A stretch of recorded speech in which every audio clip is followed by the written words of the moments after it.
Love பண்ணி கல்யாணம் பண்ணி இப்போ கன்சீவாகவும் ஆகிட்டேன். இன்றைக்கி டெலிவரி டே. ஹாஸ்பிட்டல் போனோம். என் கூடவே இருந்தான். பெயின் ஸ்டார்ட் ஆக ஆரம்பிச்சிருச்சு.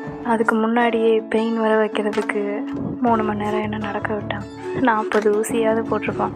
டெலிவரி ரூம்குள்ளே என்ட்ரு ஆகும்போது அவன் இருந்தால் தான் உள்ளே போவேன்னு சொல்லிட்டு அவன் இல்லாமல் உள்ளே போகிறதுக்கு என்னமோ மாதிரி இருந்துச்சு. அவன் என் கூடவே இருக்கணும் போல் இருந்துச்சு. சரின்னு கெஞ்சி கேட்டதுனால அவனே உள்ளே அலோவ் பண்ணான்.